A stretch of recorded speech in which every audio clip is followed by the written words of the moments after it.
Right. Hello and welcome to the January 13th LSP board meeting, January 13th, 2026, first of new year. I'm Diane Baxter, Chair of the LSP board. As always, we encourage active participation. If a member of the public would like to participate in the meeting, please type a question in the chat feature or raise your hand.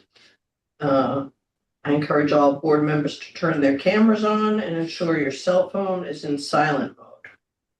We'll now proceed with the roll call to establish who from the board is participating and to confirm quorum. All right, David Austin. Yes. Gail Batchelder. Here. Kathy Campbell. Present. Craig Ellis. Not here. Kurt Franklin. Not here yet. Greg McBride. I'm here. Paul McKinley. Present.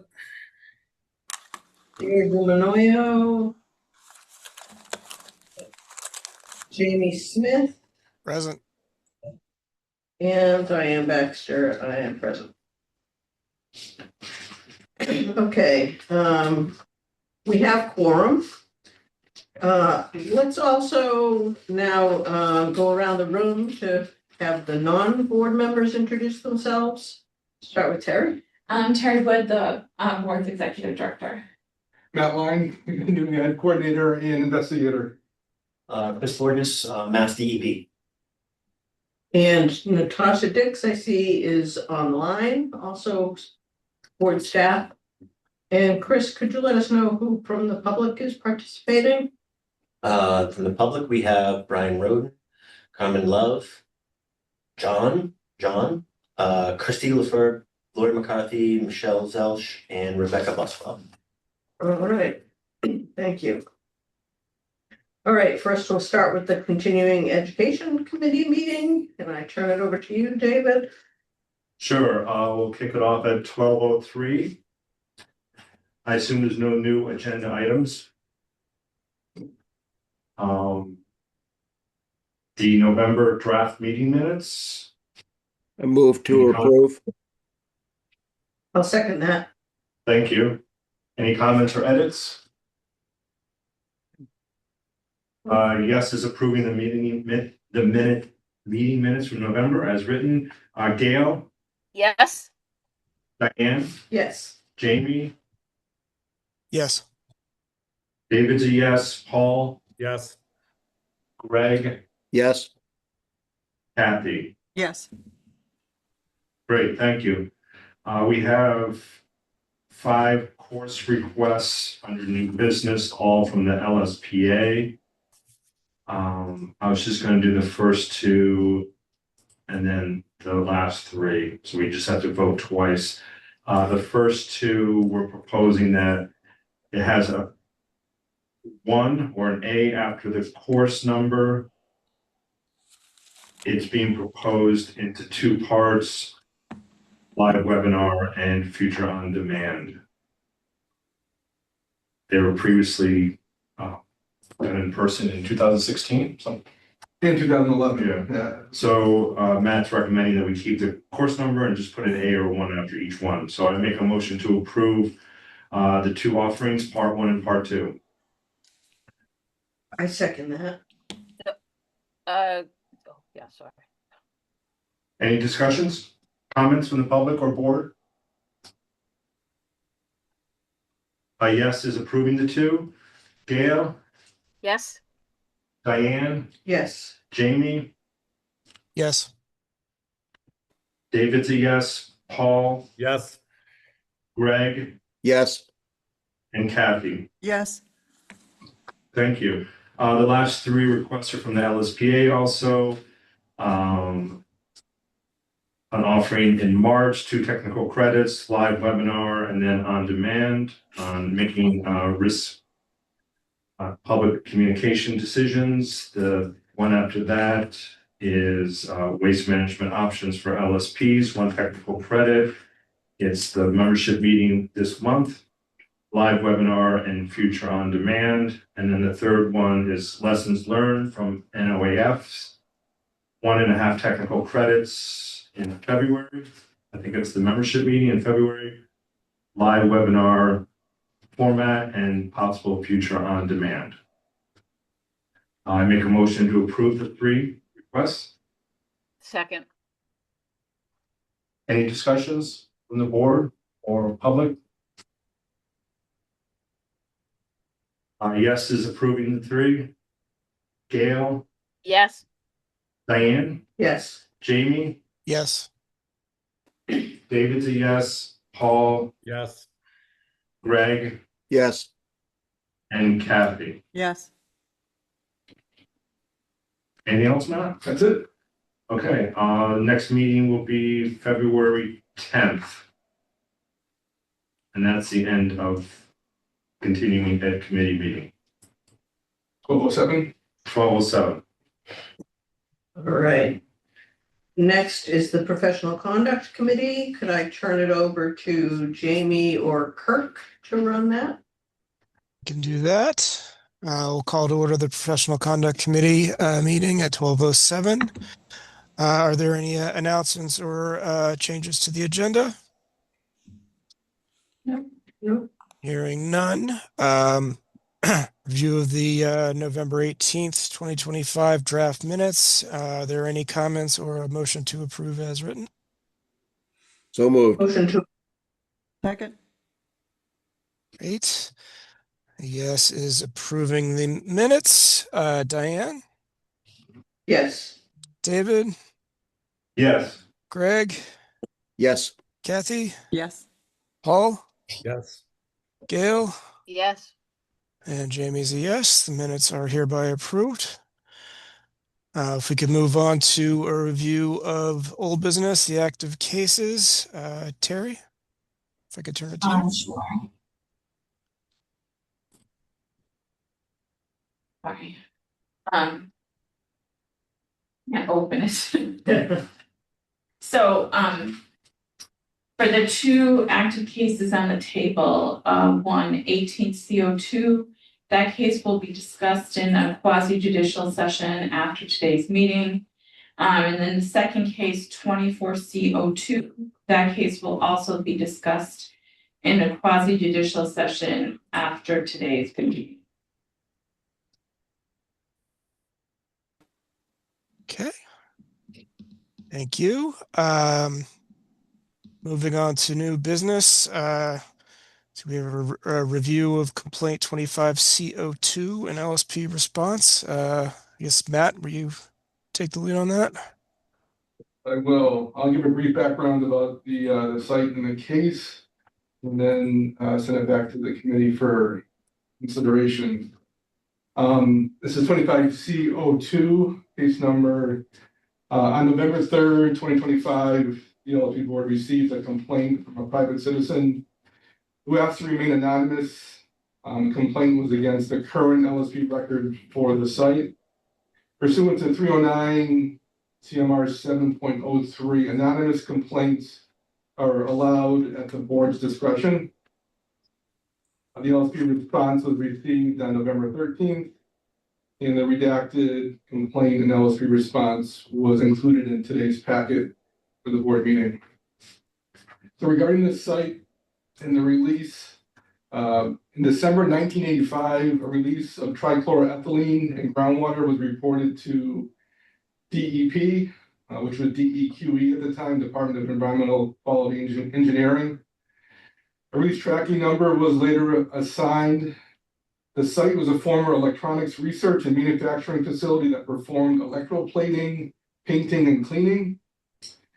During 2000 and 2001, the initial phase 2, phase 3, and phase 4 reports were submitted to DEP by a previous LSP firm. Then the site entered remedy operation status, ROS, in December 2002. The remedial approach consisted of bioremediation, in situ chemical oxidation, and soil vapor extraction. The ROS opinion was terminated 20 years later in February 2022 due to a DEP audit and a notice of non-compliance. In March 2023, based on the notice of non-compliance requirements, the previous LSP firm submitted revised phase 2, phase 3, and phase 4 reports.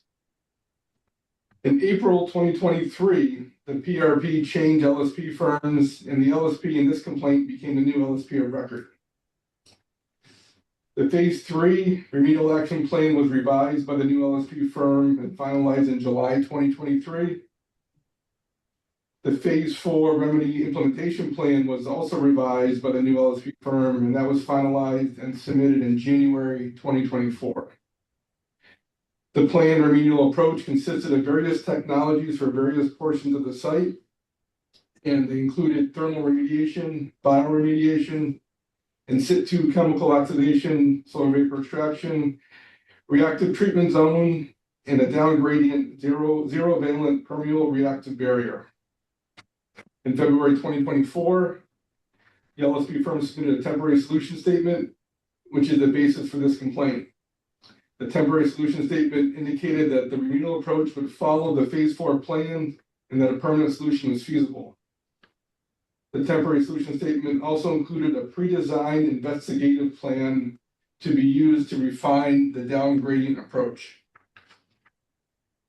In December 2024, the LSP firm completed that pre-designed investigation, which consisted of a soil boring program, bedrock evaluation, and groundwater sampling. The goal of that investigation was to better understand the volatile organic compound distribution and groundwater flow pathway in and around the down gradient residential street. Based on the results of the investigation, the LSP firm indicated that the down gradient zero valent permeable reactive barrier would not be necessary, and that modifying the chemical injection process close to the source area would mitigate the potential down gradient impact from the injections. In April 2025, the LSP firm submitted a phase 4 modification, which included the plan for this revised chemical injection process near the source area and the elimination of the down gradient reactive barrier. So for the complaint, the complainant's main issue was the change of the remedial approach and whether the revised approach was protective of the down gradient receptors and if it had met MCP requirements. Also, the complainant had concerns about the temporary solution statement, whether it was valid, and whether it had provision for plume migration control. The complainant initially submitted these concerns to Mass DEP months earlier in July 2025. Mass DEP looked into these concerns and provided the complainant a response on July 22nd. And they stated, 1, the PRP had demonstrated that the down gradient area had no substantial hazards, which is needed for a temporary solution, and was also already below no significant risk, which is needed for a permanent solution. They indicated the temporary solution remains valid with or without the proposed down gradient reactive barrier. And also, there would still be a treatment barrier in place to be installed up gradient from the original planned location. The LSP response was received on November 13th. The LSP response provided a background about the site, the planned remedial approach, and the reasons for revising some parts of the remedial plan. The LSP also provided the Mass DEP correspondence that was outlined earlier in this summary. The LSP stated that the data, investigation, and plans have been shared with the public involvement plan group, and the latest results were presented in a public meeting on October 18th, 2025. The LSP indicated that Mass DEP has routinely kept apprised of the remedial approach and has been in full support of the approach. So with that, the LSP requested that the complaint be rejected. So the committee, you have a decision to consider the anonymous complaint or not. And then also, if you do consider the complaint, determine whether the complaint should be investigated further or if it should be dismissed. If you have any questions, I can give support. Thanks, Matt. I guess we'll turn it over to the board for any comments or questions. We decide to dismiss is the fact that it's anonymous and moot point. We don't decide on that. Well, my thought was that you should probably initially vote whether you want to accept the anonymous complaint because it's at your discretion. So I guess I would recommend doing a vote on that issue. And if everybody's okay with accepting the anonymous complaint, then the next issue is, do you want to accept it for investigation or dismiss it? I was thinking that because it's a member of the public, would it be beneficial to accept it as an anonymous complaint and then we deal with it separately as to how to handle it? Yeah, that's what Right, I'm that's what she's thinking. saying. Yeah. Yeah, that's, I just wanted to confirm. I move that we just agree to accept the anonymous complaint first and then deal with the rest later, just so that we're transparent. Second. Motion? Second, yeah. Okay, Yeah. great. We'll do a roll call on that. Yes is agreeing to accept the complaint pending further evaluation. Diane, Yes. David, Yes. Greg, Yes. Kathy, Yes. Paul, I'm a yes. Gail, Yes. and Jamie's a yes. And All Kurt, right. Oh, I'm sorry. I didn't realize you'd arrived, Kurt. yes, You're a yes? yes. Great. All right. So the complaint is accepted. So I guess beyond that, we need to discuss whether the complaint merits a CRT. Did I hear in the discussion that from Matt that DEP has audited this, been involved all the way through, and has is satisfied that a condition of no significant risk is present at the site, and therefore No don't have- no substantial hazard. is I present. heard no significant risk as well. At the Well, down That was gradient the portion of the site. gradient portion. All right, but no Yeah. substantial hazard to support the temporary solution. Correct. Okay.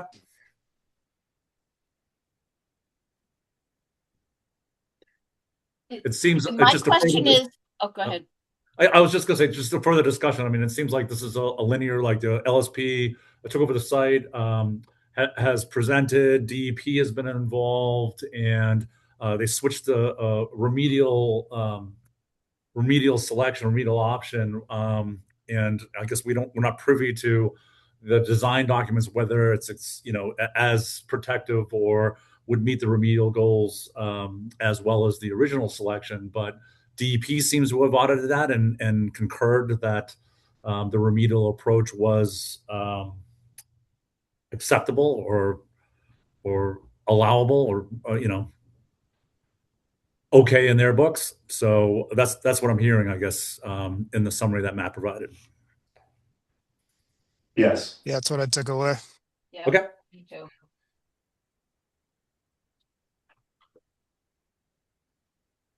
I mean, it does Is it seem like even within our jurisdiction to address some, I mean, I can't find something that the LSP did wrong that is a violation of the MCP or the rules of professional conduct in this. So I'm not sure we have jurisdiction on the subject matter, but I'd let Terry weigh in. I had the same issue. It seems like DEP has already given their view that what was done complied with the MCP. Yeah. did the complainant specify particular violations? I didn't catch all of that. Yes, 1403, you just mentioned.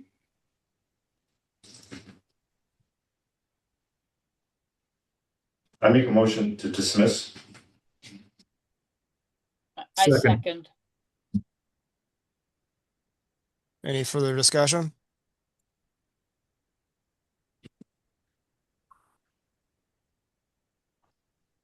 Okay.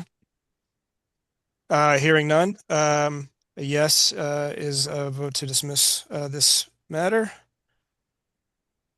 Diane, Yes. David, Yes. Greg, Yes.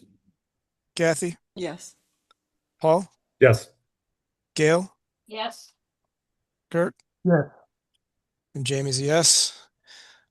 Complaint is hereby dismissed. I guess in terms of next steps, uh, will there be a response sent to the complainant with the reasoning in this matter, or how?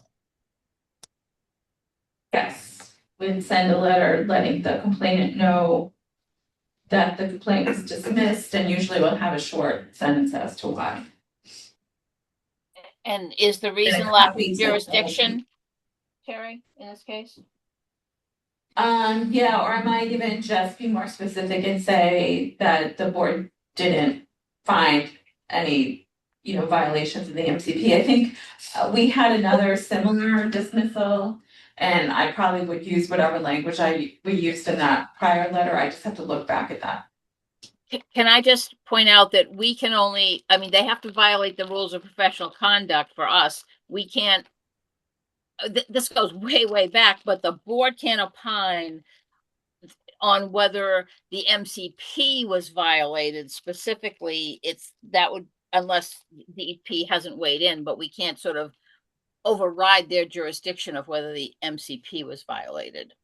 That goes way, way back. Well, but if there was an MCP violation that resulted in, Right. a risk to the human health, or But then that's the LSP violating the MCP. But that's different than us over it go as I said, there was a case a long time ago that resulted in the board having to take this position. But it's the DEP decides whether or not there's been a violation of the MCP. We can't, unless it's egregious and they haven't opined on it, we cannot override their decision of whether something is a violation of the MCP. And that goes back to probably when Regina Kornfeld or Tara was the attorney. That's how far back it goes. I mean, my view, just to state it more succinctly, is that the DP the MCP is their regulations, not ours. So we wouldn't overrule what DEP and how they interpret their regs. We interpret our regs, and one of the rules of professional conduct is the LSP has to follow the MCP. So, but if there's no evidence that wasn't, or there's no other rules of professional conduct that appear to be potentially violated by the facts in the complaint, then we have no basis. I just looked back at the dismissal letter that was sent for the complaint that was discussed recently, I think at the October meeting, and that one, it said that the board members determined your complaint failed to substantiate that the LSP violated the MCP or the board's rules of professional conduct. That's the language that was used there. So I would use that again for this one. That sounds perfect. Yep. Thank you. Okay. Thank you.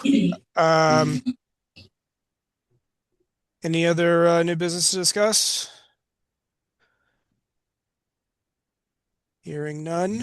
Next meeting, February 10th. Hybrid, and we'll adjourn the professional conduct committee meeting at 12:25. All right. Brings us to the board meeting, calling to order at 12:25. I don't think we have any announcements. Does anyone have any agenda deletions, additions? I have one addition, which is if we can talk about the LSPA's interest in the board presenting an ethics course. We can add that later in the board meeting, maybe after we talk about the exams or something. Okay. Sounds good.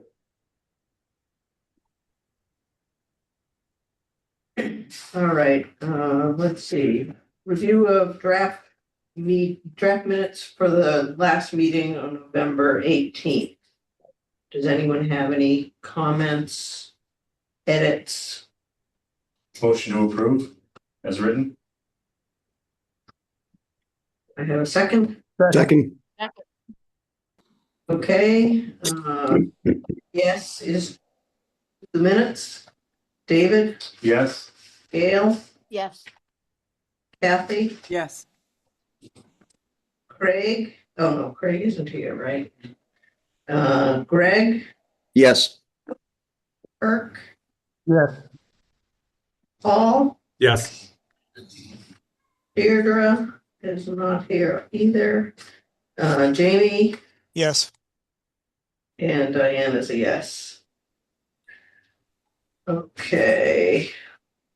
So next up is an update from Sneha Kalgarla. I hope I said that right. She's the senior business analyst and project manager for the Massachusetts iPass system, e-permitting and licensing team. She's going to give us an update on the board's online platform.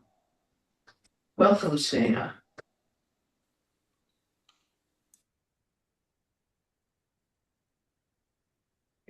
Thanks, Dan. Hi. Hello, everyone. Hi, board members. Happy New Year. Happy New Year. How is everyone doing? Good. Good. Thank you. Good. Okay. So, the online platform, the LSP board, we have the e-licensing we built is up and running smooth. So I do have a few updates. As you know, it's the start of the year, so we have the annual notices went out. And I want to tell you within the first 2 weeks, we out of 417, 176 LSPs paid. That is 42%, and everybody paid online, which is great. And we have the renewals, and this quarter renewals is always big. We have almost 100 renewals. 52 already submitted the renewals, and 13 are in progress, and 37 are yet to submit the renewals. So little over the improvements that we have done in the last year is for the annual fees, we do send constant reminders to indicating the deadlines, which helps them to avoid missing any deadlines. So the other change that we implemented is a notice which goes to the LSP board itself, which will specify that for a particular LSP, if their annual fee is past 180 days, the board will get an email saying that, hey, take an action on this person. So we try to improve the annual batch job, not only to send the emails to the applicants for their constant reminders, but we also using the same thing to inform our staff to make sure that we are updating the LSP status accurately in the system. We also provided an LSP demographic report as per their request. The other thing we improved is data synchronization batch. So this is a portal batch which syncs the data between SLA and the LSP portal. So this portal is used to keep up with the most recent LSP information. So that batch job is working smoothly. We did add a few additional status to make sure that all the data from SLA is accurate. And we did address a few minor issues that were reported to us, but we did address promptly. Some of the new upcoming improvements that we are planning in the next couple of months is one of it is an exam pass notification. Working with Natosha where she provided the information. So we are attaching. Previously, when the LSP exam is passed, we used to provide this gigantic email with a lot of information. So we are converting that into a nice LSP license information letter and making it ease for the LSPs to look for the information that they need. The other thing we are doing is on the renewal. We had this request to update renewal disclosure, and we are currently working on that. And over the past 2.5 years within the LSPs, we have a couple of scenarios that were not mentioned in the SLR agency manual. So there will be manual updates that I am working on currently. So a new manual will be released by the end of the quarter. So if there are any feedbacks, questions, comments from the LSP public that you want us to provide? Bigger complaints, you know? Did you say demographics report? Yes. What's that? Oh, Of the LSPs? yes, that was a request. So I worked with Natasha in order to get that information. So. What exactly does that mean, demographics, in this case?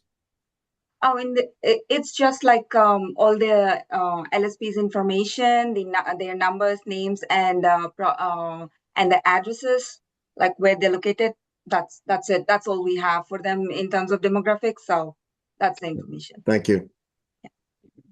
Okay, we have a question from the public, from Lauren McCarthy. Question for Sneha and the board. The Yeah. LSP renewals occur January, April, July, and October. My renewal application opened in the ePlace portal on 12/1. So I would presume that the applications open on the first of the month prior to the renewal. My renewal is due by 1/30. Yeah, so the renewal notices, notification reminders, they go out 60 days or approximately 2 months before your license is due to expire. So at that point, once you get that email notice, you can go ahead and submit or prepare your renewal application. And then if you see Lori then said, however, the board doesn't meet in December or in July, which means that if someone submits their renewal after the board meets in January, and I would assume June, what happens? So if we get your renewal application before it expires, but there's no board meeting that month, you would still be active. And you'd be active until the next board meeting and the board would vote on the matter. Right? Yeah, Yeah. we won't make it so you can't submit, because it's not your fault. Right, if it's our fault, then you can't submit or you can't renew. As long as your application is, administratively complete and, you had your coursework all backed up. And again, it's manual on your side, right? You can manually go in and activate and or deactivate an LSP. Do that, yeah. Right. So even if it isn't done automatically, on a case-by-case basis, the board can actually go in to make sure that you can still submit. Yeah, so as long as you filed your renewal on time and it looks fine, you don't have to worry about it. If the board meets after your renewal date, you'll be fine. Your work can continue uninterrupted. And that's always been the practice. Yeah, it's in the regulations. Yeah.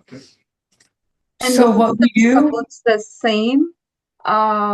Just to add, we make sure that once this have submitted the renewal, then they stay active as long as the board makes a decision. So if you're looking at the public data, it will not say that, oh, you've passed the expiration date, it will convert as expired. No, they will still remain active. so normally what I'll do is I'll extend the expiration date out of that LSP. So there's no break in service with EDEP. They can still do everything they need to do as long as they submitted that application on time. We'll look at that date, we'll look at the next board date, and usually I'll push it out a few days after the board vote. It looks like Lori is asking if we can open it earlier than 2 months before. And I don't know the answer to that. Like, I don't know Yeah, if is that would a be question you could answer? Can we do it more than 60 days? We can definitely discuss, Terry. We can do a follow-up meeting to see what we can do in terms of the system with that change, and we can make a decision. Yeah, I don't know that I've heard other people have an issue with it, and since there's no concern, if, you have a 2-month window to submit it, and you don't have to worry about when the board meets in terms of staying active, so I'm not sure, what the issue would be. I guess I understand the uncertainty that the individual is bringing up, but as you've pointed out several times here, they're protected. They're not losing a license because of the board's inaction. So I don't think there's anything we should do to change our practices.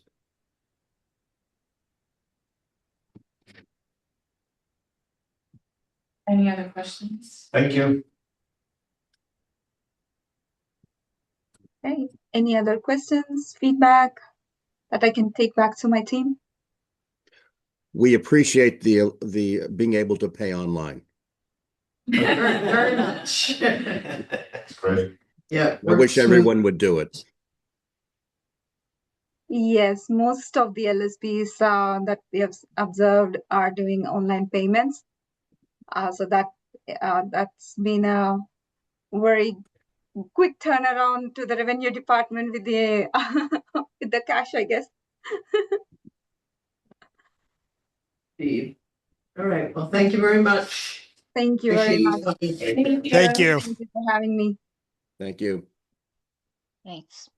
Right, next up, decisions regarding licensing. Matt, I believe we have none this one. Yeah, there's no new applicants to consider. Okay. Then next is renewal applications. I believe we have 2 dockets up for review. All right. So this is the first one with a whole lot, what is it? Almost 50. 50. And these are just regular, Standard renewals, yep. standard renewal date 1/30/2026. We're not just right. Special. Routine. You're just First stop. these fabulous LSPs are renewing. Any comments? Motion to accept docket 1. Second. All right. A yes is to accept docket 1. David, Abstain? Gail, Yes. Kathy, Yes. Kirk, Yes. Greg, Yes. Paul, I have to abstain on this too. Jamie, Yes. and Diana's a yes. Okay, the next docket, just a couple people, so these people have requested 90-day extensions. Motion to approve docket 2? Second. All right, and a yes is to approve docket 2. David, Yes. Gail, Yes. Kathy, Yes. Kirk, Yes. Greg. Yes. Oh, Yep. yeah. Jamie Yes. and Diana's a yes. So for my benefit and the other LSPs who are going to renew in 3 years, if the new regs are effective this year, the next renewal, we can use up to 6 credits that we haven't used that were collected from July through December 2025. Yep, 6 months. 6 months. Leading up to your renewal, yeah. Okay, That you haven't That you haven't already used in used, this, yeah. It's in the. Yes, okay. Yeah. Thank you. Good. So let's see, renewal status report, Matt? Sneha gave a report there, about 100 LSPs on the list for the January 30th group, and you just approved 51 total. I think Sneha may have said 52 or like 151 there. So the rest have until the end of the month to submit their renewal applications or request a 90-day extension. We had some LSPs notify us of their intent not to renew or to retire their license. I'll give a full report next month with those listed individuals that are retiring. All right, any other renewal related matters? Yeah. Okay, let's move on to licensing related matters. Matt, can you give scheduling of future application review? Yes, just a status of the existing ARPs that are out there. ARP 358 for Lars Andresen. That's members Ellis, Baxter, and Batchelder. So we did get all the professional reference forms received, and that ARP will be meeting this Friday, the 16th, to review and discuss that application. And then ARP 359 for Nicholas Guidi, that's members McKinley, Franklin, and Smith. We're still waiting on the last two professional reference forms, so once we get those, we can proceed with the reviewing the application and holding the ARP meeting. And today we have two new applications to set up an ARP for. First one is Carl Siebert, works for Tetra Tech. This will be ARP 360. They're looking for 3 volunteers. You can do it. Greg can do it. All two. Do you need a non-LSP? Yeah, I think so. We have another ARP coming right up. So, Paul, you want to do the next one No instead? problem. Yeah, no problem. Okay. So for a non-LSP, Gail, I heard you. Yeah, I'll do it. I I didn't much have a choice after that one, did I? You can say no. I'm too busy. Thank you. So David, Greg, and Gail for the ARP 360. And the next one, ARP 361, which is for Carlin Whipple, I can do one. Austin O'Neill. Okay, Diane. I can do it, Kathy. Kathy, thank you. And Paul. That's right. Okay. Oh, so that's technically 3 LSPs though.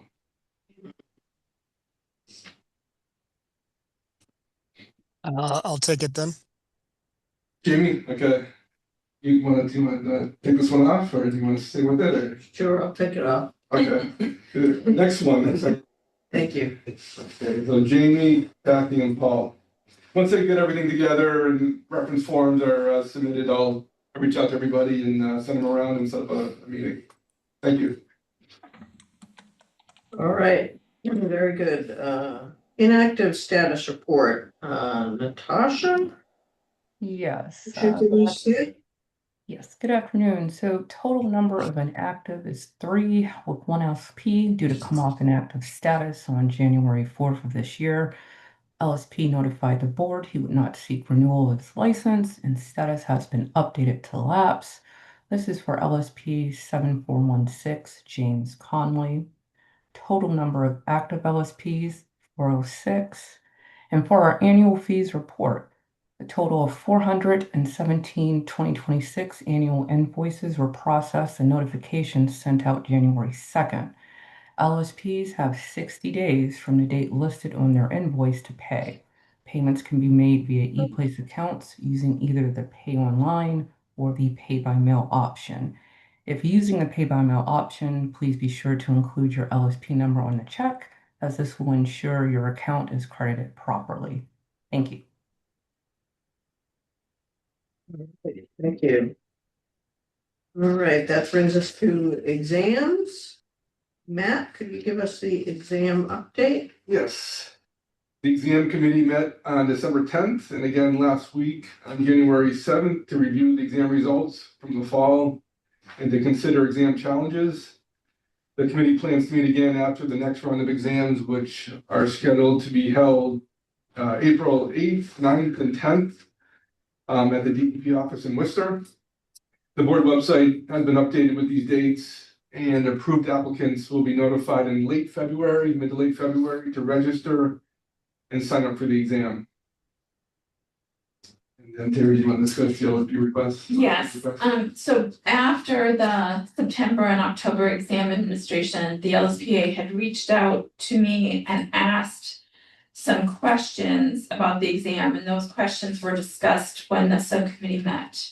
After the subcommittee met, I sent an email response to the LSPA. So among the questions they asked were whether the LSPA could be provided an outline in terms of the subject matter areas where the people, how people did that took the exam in September and October in terms of subject matter areas. And our response back was, we haven't kept that kind of information and don't have an easy way to get a report of that. The other question that they asked was whether we could give them a pass-fail rate for the September and October administration. And we also have never calculated pass rates by exam. But I did respond that we do know that the pass-fail rate for first-time test takers has never exceeded 50% during the entire history of giving the LSP exam. And also that we had taken a look at the questions and the questions where people had struggled and where the pass rate was 30% or below for the September and October administration. And it looked like among those questions that had scored low, about half were new questions and half were old questions. So I provided that information back to the LSPA, and they're appreciative of getting that information.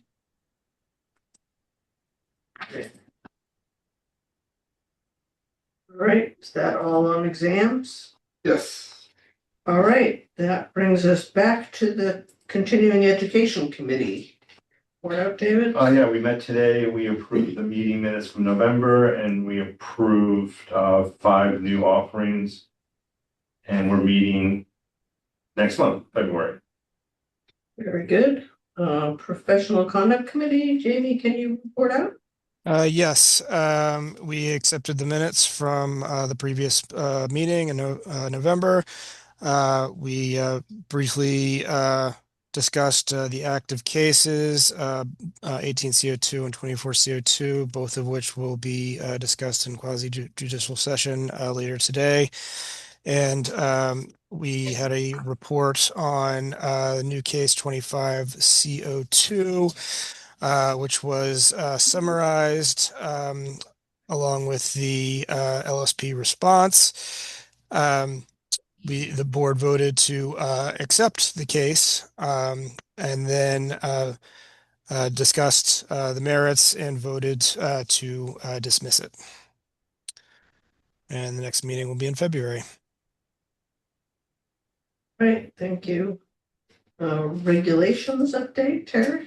On December 23rd, EEA sent the final amendments package to the governor's office and administration and finance.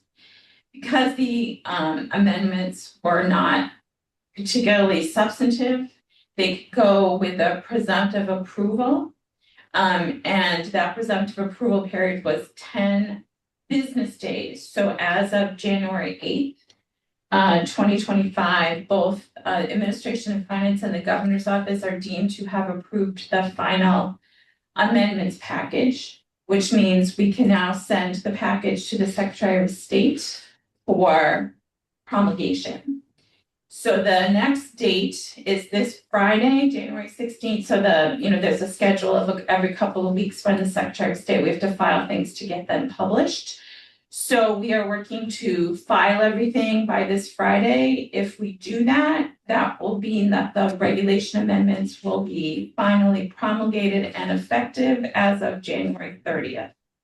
If for any reason we miss that date, it would be 2 weeks later, but I think I'm working. I think everything should be filed and submitted by this Friday. So that means once, as of January 30th, the new amendments would be fully effective. We would let the LSPA know. We would make that clear on our website and have the new version of the regs available. And after that date, people that are renewing their licenses, for example, will be able to follow the new amendments and the new. So that fully effective date, is that also the date that they're published? Yes. It's amazing. That's great. I think the February meeting should be a party. Yeah. Thank you, Terry, for all your. It would be right after the next meeting, but I think I'm all set. I just have never done this before, so I have to make sure I got everything done correctly, but I met with the DEP regulation person today to make sure I was understanding everything, so I think we'll be good to go. Well, thank you, Great. Terry, for all your work Thanks, shepherding Terry. this through. Yeah. Great Yeah, news. thank you. It's Yeah. been a long time coming. We're glad you were able to get it done. Yeah, I just Yeah. want to make sure I do it all right, so that's no All right. issue. All right, application forms, Terry? Yes, so I think we said that we had uploaded the new versions of the application forms with the edits that the board had recently made.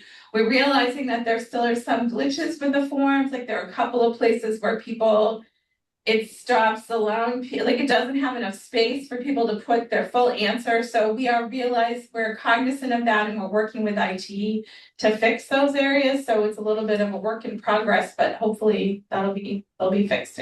So have LSPs or people been contacting you when they encounter problems? I've seen one application where someone's text was cut off, so I let them know, and they were able to go back and shrink it on their own. But what we want to do is have the form kind of shrink it automatically so it doesn't get cut off. So we're working with IT to correct that. Okay. Good. It hasn't prevented anyone from submitting. Yeah, there's a little workaround, and anybody who wants to apply, we can deal. It's upgraded. Great. Updating of board website? I haven't done any further updating since the last meeting. I've been trying to focus on the cases that are going to be discussed today and the breaks. Okay. Personnel budget and fees. I have new information on any of those topics. Status of board member vacancies. We have a good lead on a vacancy that Terry and I are pursuing. So more to come on that. Hopefully positive news in the next, I don't know, month, 2 months, who knows? I hesitate to estimate anything on dates. All right, other business? So now we can talk about the other issue, which is I received an email on Friday from the LSPA asking about if the board wants to present an ethics course. And I know we had mentioned this some months ago when they had first expressed interest in the board doing that. I guess that the board had presented an ethics course back in 2014. I haven't looked at the syllabus for that or any of the information of what was presented before, but I guess that was an 8 credit course. And the LSPA is saying we could do it as 2 separate 4 hours or some other way, whatever the board wants to do. And they were wondering whether we maybe could present it in May, but if that was too soon, maybe by the end of the calendar year or even early next year if that didn't work. And I know when we brought this up some months ago, Gail had expressed interest, but I wanted to see if anybody else was interested in maybe working on the course. I just want to add that I remember the format for the 8-hour course very well, and because we also did one that was shorter. We did one that was not 8 hours that we have too, that we should have the information for, and that for the 8-hour one can be separated, I believe, into I think it's very, that one's old. But sorry, Gail, I just wanted to say the other thing I forgot was the LSPA is thinking about it as an online course as opposed to an in-person course. Right. Yeah. That's what I assumed. Live on demand or live Yes. first and then convert to on demand. Well, here's the problem, because a substantial portion of all of our courses have been discussion groups. So on demand would be a totally different situation, would require more work, because an on demand one, you can't do the discussion groups. the webinar format, you can. We'd have to come up with an assessment of learning too, wouldn't we? Oh, yeah. That wouldn't be as hard as the actual, because of the format of the course, you can't actually adapt the work group format to easily to an on-demand course, where I believe you can't, because I've been talking to EPOC about doing we've done a professional conduct course, not an ethics course, and Matt Hackman and I are discussing doing an ethics course, which is separate topic, and we don't really get into professional conduct that much. But the idea is you can do breakout groups with a webinar, and I've done them for professional for conceptual site modeling, sort of an internal course, and it works, but it's not as great as doing it in person. So I just want to keep that in mind for people if they really want to do it as a on-demand course. That's more content oriented, and we don't have that much content to do. My guess is it's probably flexible in terms of whatever we think we want to do. Yeah. Is Right. there flexibility to do it in person? Right. I mean, is it, do you think that it's better to do it in person than to do the live, with breakout sessions? It's far better to do this type of course in person, having done several of them now, both Yeah. professional ethics and the professional conduct, and people get so much more out of discussing the topics. Yeah. This is not a factual kind of course. You can give them the Right. facts, and that's the first part where you talk about professional conduct. We can talk about our cases. We can talk about what made our decisions, how we made our decisions, but you actually can't talk about what does it mean. What is it that is really at issue here. And that's where the people, I think, that take the course really understand the type of thing that the board is thinking about, because they think about it in their little groups and have to figure it out for themselves and what it means.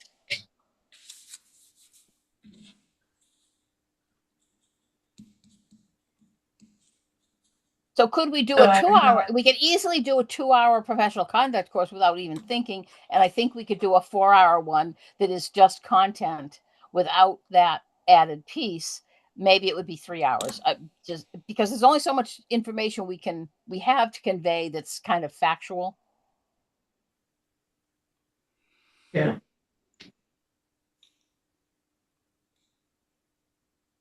And we do have the one thing we do have, and I think this would be similar. I know, Terry, you did the snippets one, the one with the little snippets. Yeah.